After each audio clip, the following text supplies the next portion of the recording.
Dengan pesatnya perkembangan teknologi saat ini, memiliki banyak manfaat terutama dalam bidang konstruksi maupun bidang lainnya. Selain itu, adanya inovasi teknologi yang canggih tersebut juga membuat pengerjaan proyek lebih cepat, lebih efisien, dan pastinya menghemat biaya pengeluaran. Berikut ini adalah beberapa teknologi konstruksi paling inovatif yang pernah dibuat. Modular ponton. Modular ponton merupakan karya seni dari seniman asal Bulgaria yaitu Christophe Vladimir dan istrinya. The Floating Pier adalah sebuah jalan apung yang dibuat pada Danau Iseo di Italia yang dipamerkan untuk umum pada 16 Juli tahun 2016. The Floating Pier dibuat dari modular ponton yang dirangkai menjadi satu dan pengerjaannya ini membutuhkan waktu 4 bulan. Dibutuhkan sebanyak 226.000 modular ponton dan 220 jangkar dengan berat 5 ton agar membentuk sebuah jalan apung sepanjang 3,2 km. The Floating Pier ini menghubungkan dua pulau di Danau Iseo dan pameran seni ini hanya berlangsung selama 16 hari. Pembuatan Floating Pier ini menghabiskan biaya sebesar 17 juta US dollar atau sekitar 246 miliar rupiah. Dan biaya tersebut berasal dari uang pribadi milik Christophe Vladimir.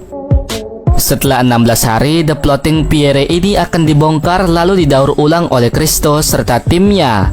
Selain digunakan sebagai jalan apung, penggunaan modular ponton ini juga dapat digunakan untuk hal lain. Salah satunya adalah digunakan untuk jembatan penyeberangan di dekat pelabuhan. Jembatan penyeberangan ini terbukti sangat kuat, bahkan mampu dilewati kendaraan roda 4 seperti mobil dan juga truk.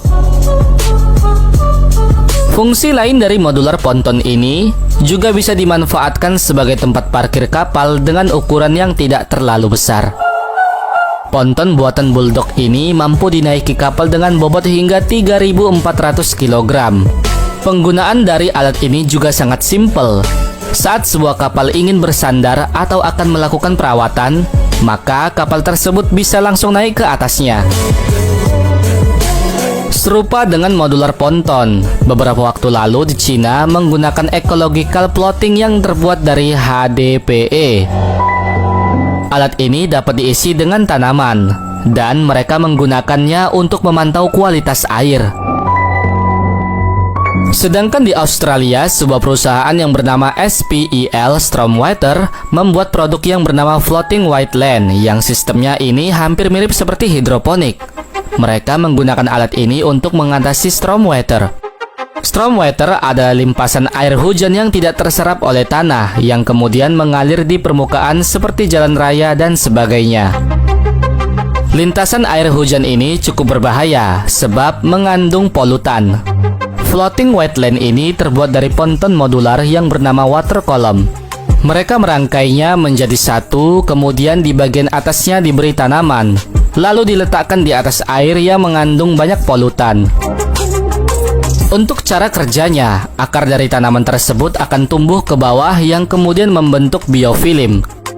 Biofilm inilah yang memiliki peran penting dalam mengurangi polutan yang disebabkan oleh stormwater. Untuk pemasangan floating wetland ini hanya membutuhkan waktu beberapa hari saja. Selain berfungsi untuk mengurangi jumlah polutan pada air, floating wetland ini juga dapat meningkatkan kualitas air itu sendiri. Dump truck trolley.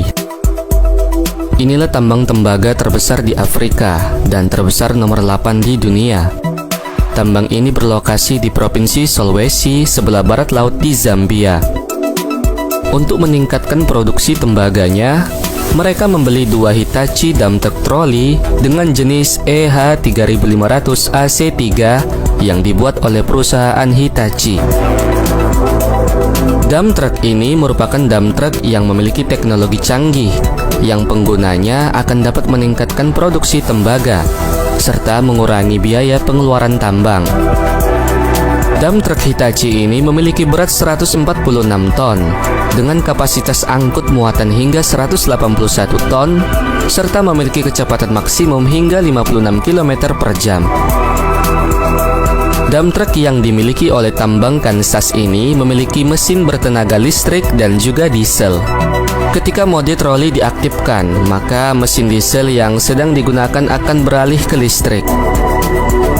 Catenary power yang terletak di atas dump truck akan terhubung dengan motor menuju inverter dan trolley box, yang kemudian dump truck akan bergerak dengan tenaga listrik. Dengan mode troli ini dapat menghemat konsumsi bahan bakar dump truck hingga 90%. Selain itu, penggunaan sistem troli ini juga membuat mesin diesel lebih awet serta lebih sedikit memerlukan perawatan. Sistem troli ini juga dapat mengurangi emisi karbon serta tingkat kebisingan karena tidak menggunakan mesin diesel.